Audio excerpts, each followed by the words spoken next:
Now, that is September 17, but that is not exactly what we're going to do.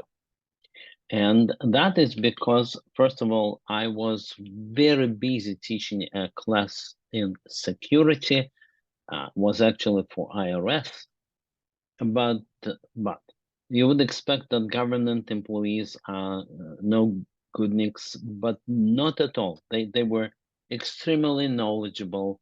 It was very hard work because they ran ahead of every lab, and they just did. I showed them only one, maybe, and they would do 5. But the end result is that I realized I have very good security course, and that was what I was teaching. I was teaching security. Therefore, the good part, the outcome for you is this. I will, first of all, show you today what is interesting on the intersection of security and quantum computing. That's number one. And number two, well, I'm planning to have one more webinar. So we have quantum computing webinar, then we have followed by AI webinar, and I realized that I really need to do a third webinar, but I think no more. That would be too much. Okay, if I told my wife that I'm doing one more webinar, she would probably stop me. So I didn't tell her yet, but I think that will be the benefit. That's number one. Number two is that I'm going to show you that class that I did and get a slide deck out of that. It was right here. So I'll show you, first of all, the slide deck that we need. And secondly, maybe we'll go a bit more about just security in general, but that's not our major interest. Our major interest is quantum computing, and that will be described here. So there you are.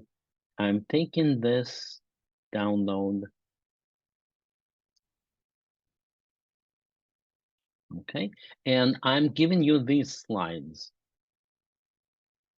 Okay, it already opened that, but what we need is this.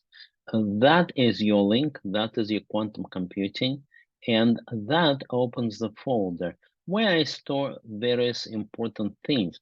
So let me do this. Let me grab that.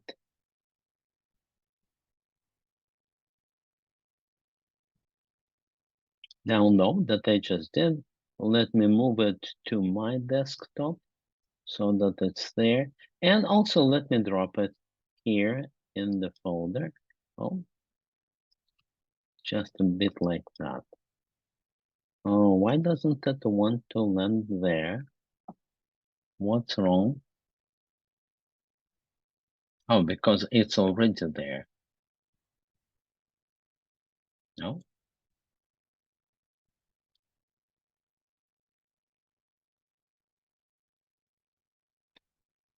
We are here, right? Then we go right there to our folder. That is the folder where you store the information. I should be able to drop it there. Last attempt, and if that doesn't work, I don't have the permissions to this. That is crazy. Who am I?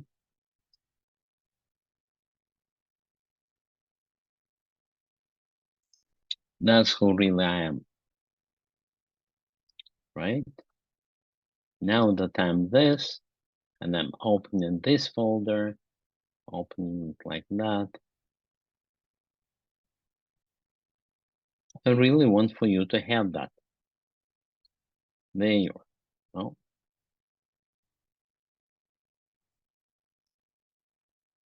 It's crazy, but I'll fix it. What's important is that I have that on the desktop and I will open this slide deck.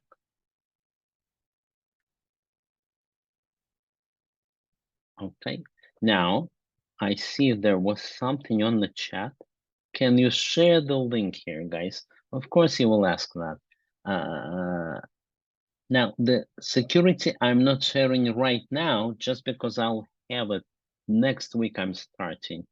But this one, you really do need. And I'm very sorry that it doesn't let us do this. Okay, if that's so, it's not really shared with me. It's right here. Quantum computing, right? Right? Who am I here? What does it think? I'm the right person. Can I move it? Yes. How about this one folder?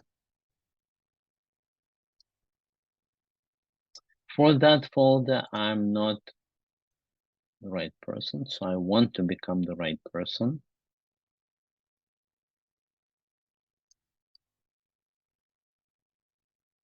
Here I am the right person.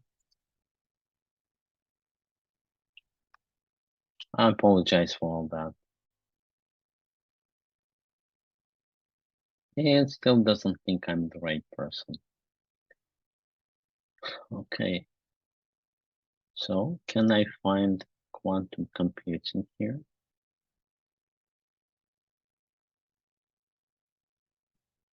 Okay, sorry guys, that's okay. I'll fix it.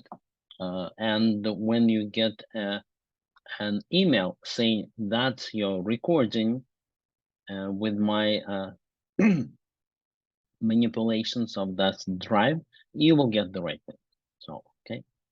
But right now, we are right here. I'm opening this and I'll tell you the background because we will start from slide somewhere about 20, but the background is right here. So the background is that for security, there is a wonderful tool. I'm doing slideshow, and this tool is called Vault. And that is what it means. Vault is where you store your important information or secrets. That's what it is for. What is important to us about this vault is that it's really done by professionals. There's a brilliant people from a company called HashiCorp, and I'm not getting anything from them. I just admire them. So that's the tool. How do we come to security? Because later on we'll say, guys, we realize that our security will be broken by quantum computing, and we have an answer for that. That's how we come to this. So right now, today, there will be no exercises. Maybe later on, I'll show you the algorithm that's exactly that, that will break the security when the computers, the quantum computers become big enough.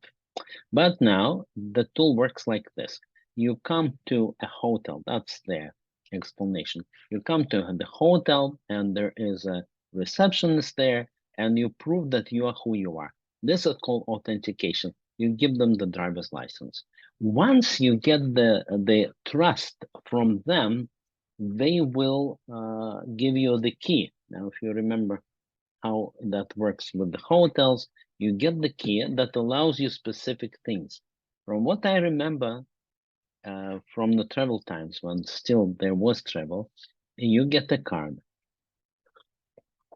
And that card allows you to get into the hotel in the first place.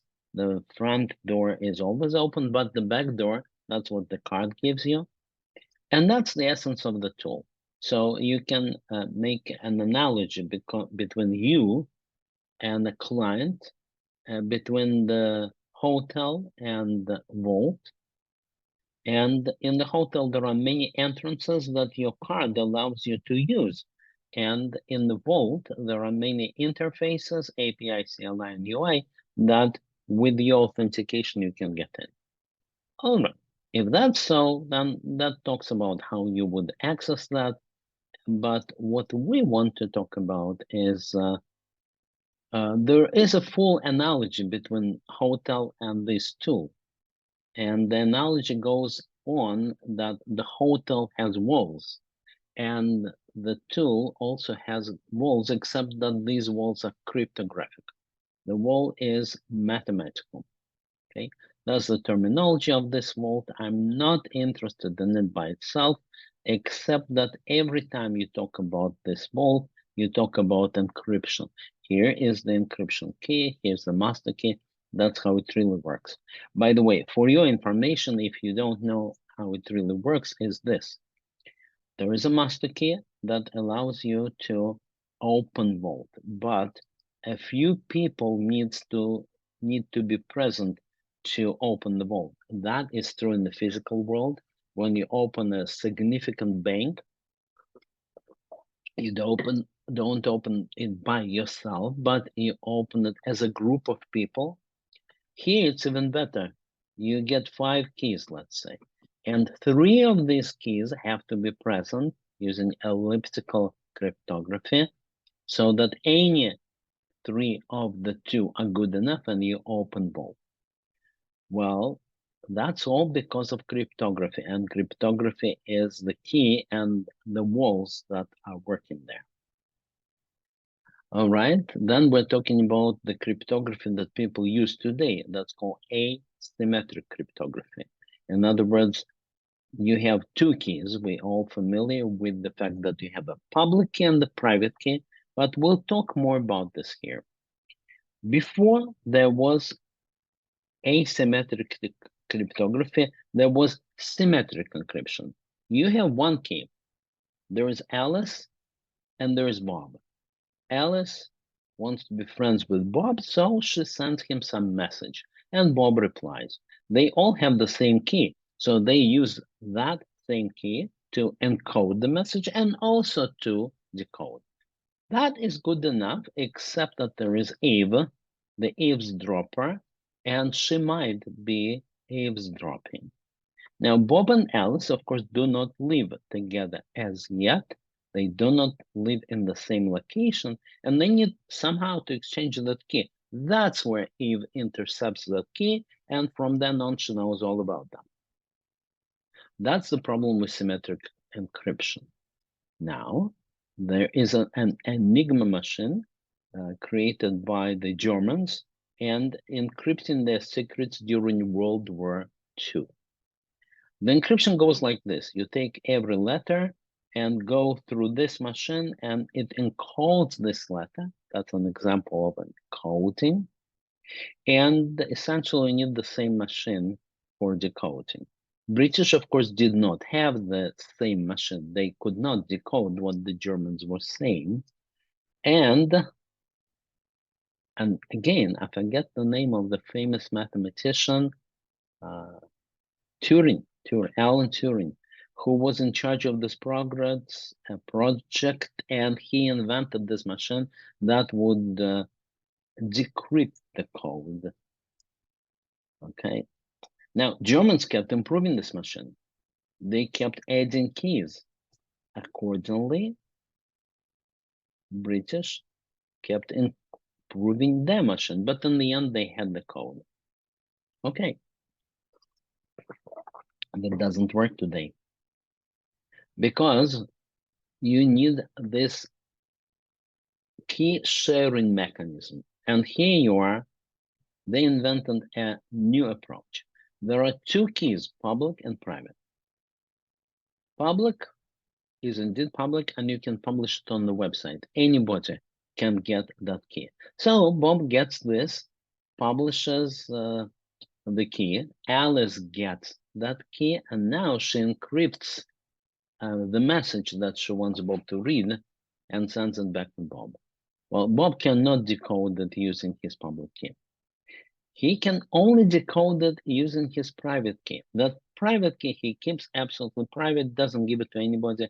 And so even if intercepts anything, public key or the message, she still cannot know what they do. That is the idea that was invented by those guys. And the algorithm name is RSA, stands for their names. Rivest, Shamir, and Edelman. These are the 3 dudes, and their algorithm is based on prime numbers. Now we're coming to the important fact. Prime numbers, big prime numbers, And it's pretty difficult to take a number and factor it into prime numbers. If it is a simple number like 15, you can do it for me. I'll put it on chat just to give you a chance. I'll say 15 is equals to what? Well, you will tell me 3 times 5, like this, right? But if it is a number with 500 digits, you will be very hard pressed to break it down into prime numbers. Well, because it is so hard, that's considered practically unbreakable encryption. It would take all the particles in the universe to work for as long as the universe exists, and you will still wouldn't get it. Now, there is a joke about this. There is a joke compared, connected to Jeff Dean. Jeff Dean, but I don't need just Jeff Dean himself. He is the chief scientist at Google, but I have his jokes. If you haven't heard them, you search for Jeff Dean jokes, or they call them Jeff Dean facts. Let's look.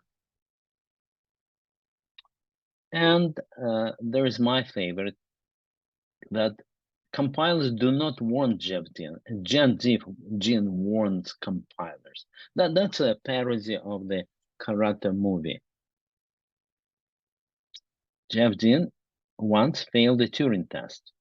They thought he's a computer. Why? Because he correctly identified 203rd Fibonacci number in less than a second. Yes, these are the jokes. You can read them. But the one I want is that they tested Jeff Dean at Google on his interview, and they asked him about what is this big number and complex algorithm, which is how RSA is exactly that. And according to him, that O didn't mean complex, it meant zero complexity. So they all laughed because obviously the guy doesn't understand stuff. And he then got the public key of Google and went to the blackboard and spelled out the private key. So he can do it, others cannot. That is the story.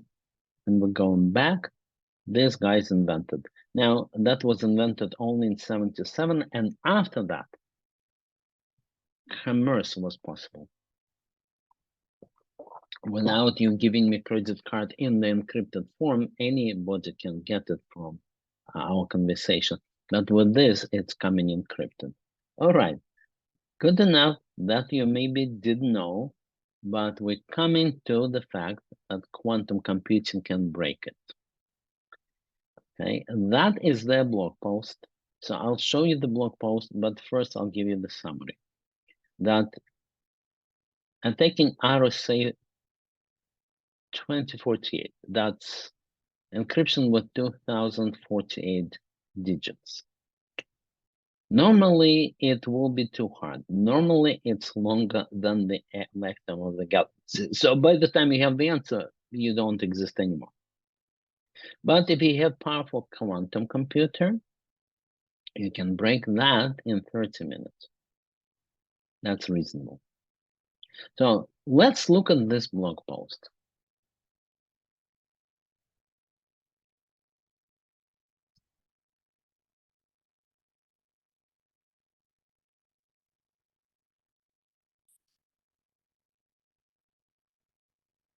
Now, what's important about this blog post is that it's 2019. So it's not the latest, but I looked around, that is their latest news on computer security. And after looking at it a bit more, I was not very surprised. That is because what's our favorite book? If you remember, our favorite book is on Amazon, and it is about quantum computing and quantum information. That's the favorite book, published for the first time in 2000, year 2000. Went through 20 editions, still just as good as it was when it was published. So I probably showed you last time that I have a paper copy of this book in addition to having the PDF. And sometimes it's nice to have a paper.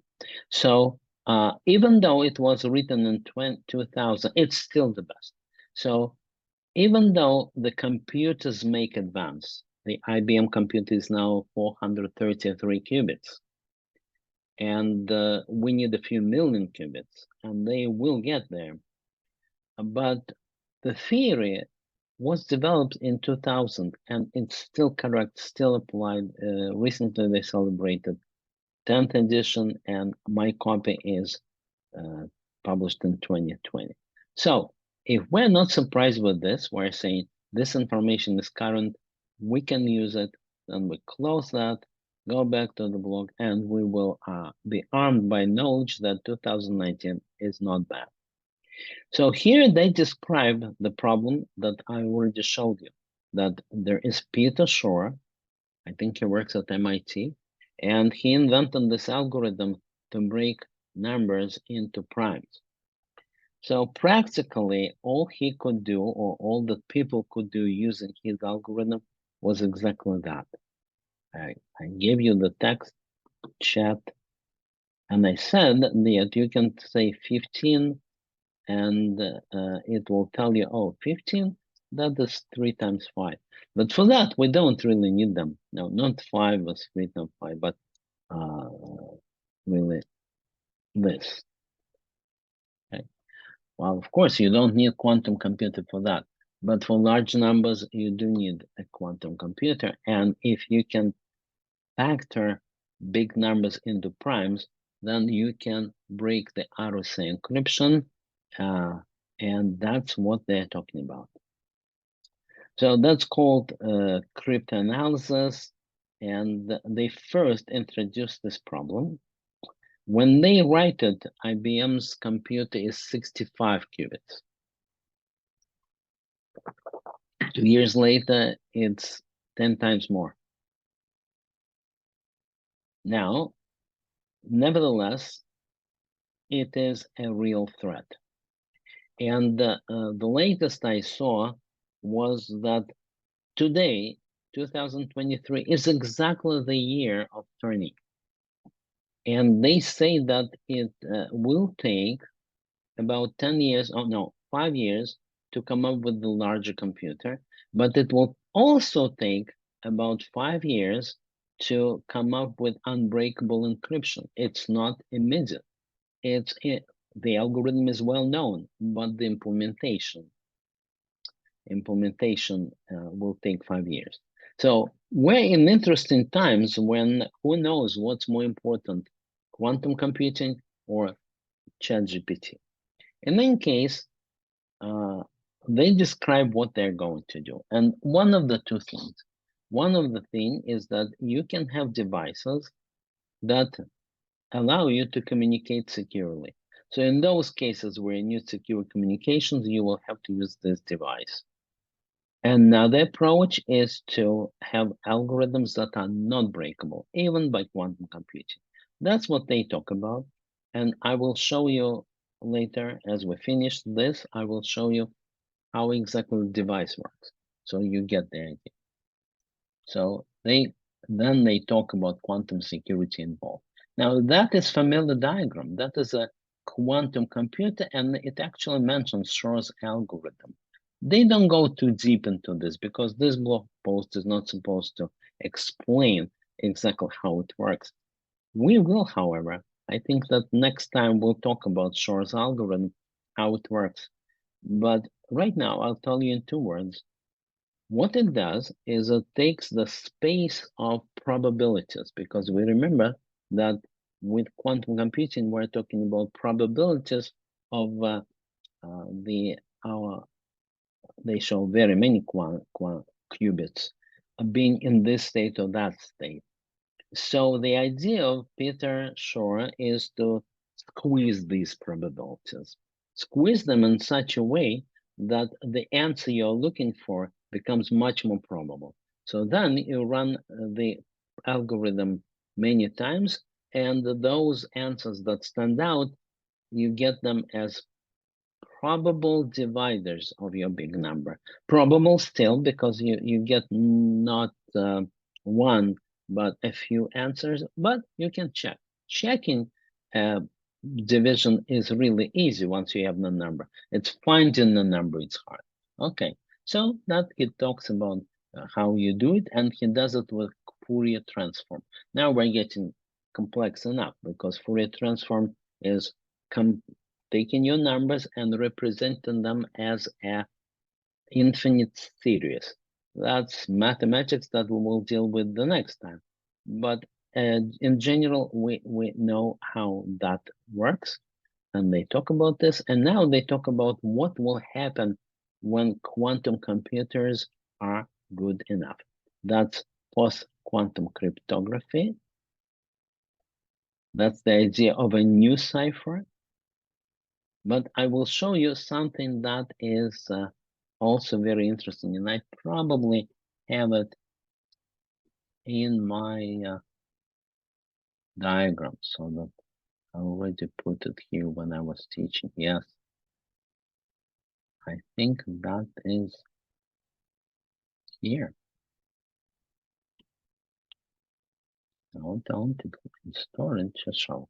Okay, we're talking about quantum computing based encryption. So the problem comes from quantum computers, and the answer also comes from quantum computers, and it's based on disentanglement. So here's the fact. You can connect two electrons, or it could be two photons or two qubits. You can connect them in such a way that they know about each other. That is the magic of quantum physics. But even though they may be far away from each other, and that far away could be really far away, a mile maybe, but it can be reasonably far away. They immediately know about each other. And if one right here is pointing up, then the other is also pointing up. Now, I will quickly look at what we say on the chat. Okay, Mark Laney gives us this blog, right? Thank you. Thank you very much. Wonderful. Okay. So that electron knows about this one, and that is knows about this one, and they know about each other immediately. Immediately is very important because otherwise that would be limited by the speed of light. And the amazing thing is that that communication is not limited by speed of light, and that's why Einstein could never accept it. And today, nobody really says that they communicate faster than speed of light. Speed of light is still speed of light, but nevertheless, they know about each other, and nobody knows why. That is the beauty of quantum physics that you're talking about magic.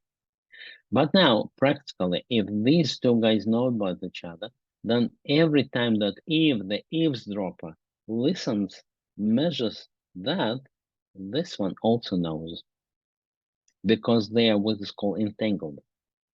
And if that is true, then every time Eve listens and gets a bit of information,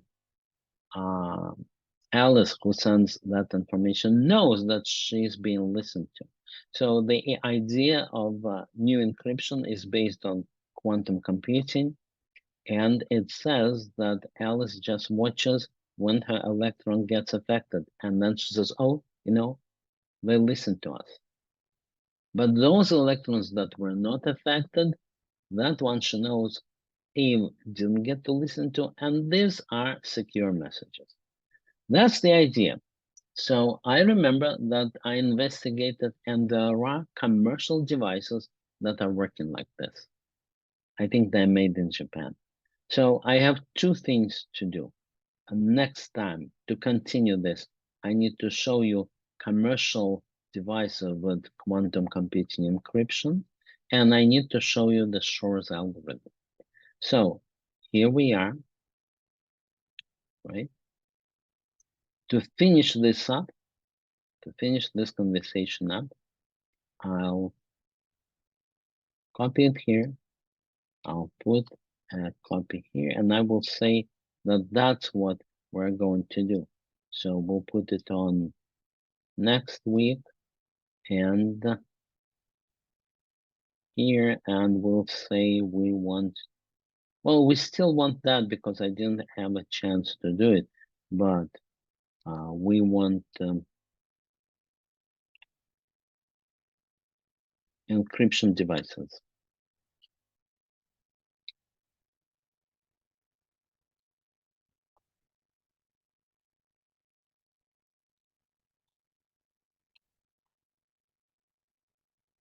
On quantum computing, and look at them. You know, I found them. I wrote, guys, can I buy such device? Or kind of, are they real? I didn't get any answer, but that's a big corporation. Okay, that's number one. And then practice. We will look at Peter. Sure.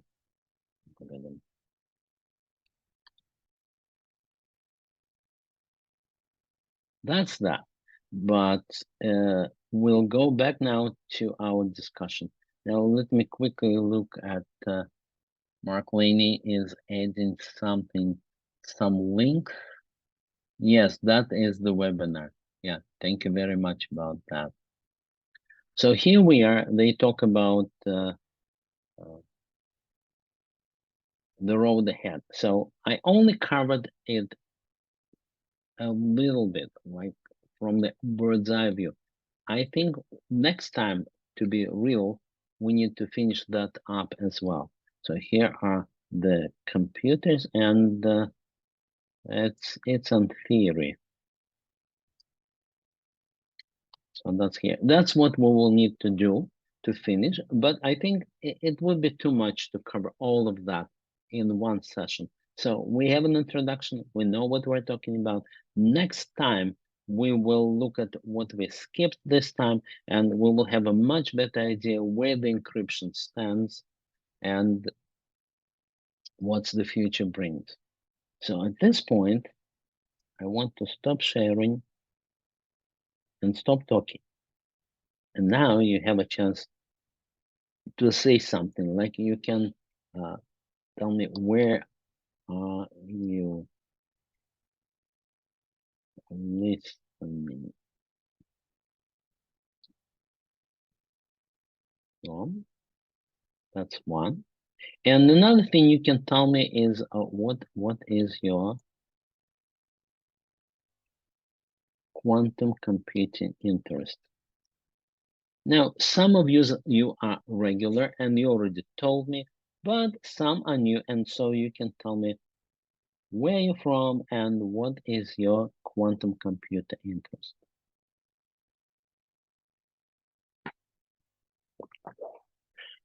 And if you don't want to tell me, that's also okay, because then you remind me of my students from IRS. Because anytime I would ask a question, they would say, you know what, that sounds like a phishing question. Are you testing us on how good are we to detect phishing questions? And we are not telling you. Then they would say, but honestly, you're asking us, are we on Google Cloud or on Microsoft Cloud? We'll tell you that we're on both. So in the end, they would answer. So I don't know if he will answer or no, but at least I asked. Okay, Palmer Lake, Colorado. Wow.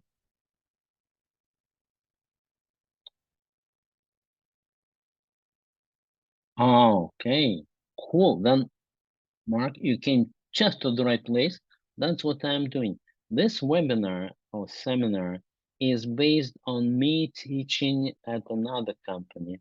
And after I taught it the first time when I taught it was, guys, regular programmers will become quantum computing programmers. And then I realized, yes, that is what the lab, the LANL, Los Alamos National Lab paper promoted. It was kind of the major statement that we'll need thousands of programs, but that's not really true. No, the world doesn't need that. Instead, I said, guys, let's reposition it and let us learn about quantum computing by preparing for the future today. So that is the new approach of my next course, and that is also how I'm teaching, preparing for today and what you need to know today. Okay, so I'll be very happy to continue because, well, that's essentially what I'm talking about. All right, so I think you got what you came for. You got some of the introduction to the quantum computing, some ideas, and I really want to stop there. I think that's enough. Whole hour we don't want. Okay, so you have a chance to ask a question and or communicate in any way. You can also write to me, and my email is over there. That's the beginning, Mark.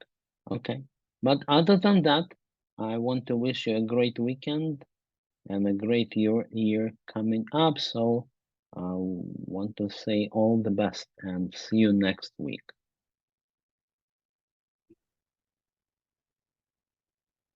Okay, thank you very much. Be well.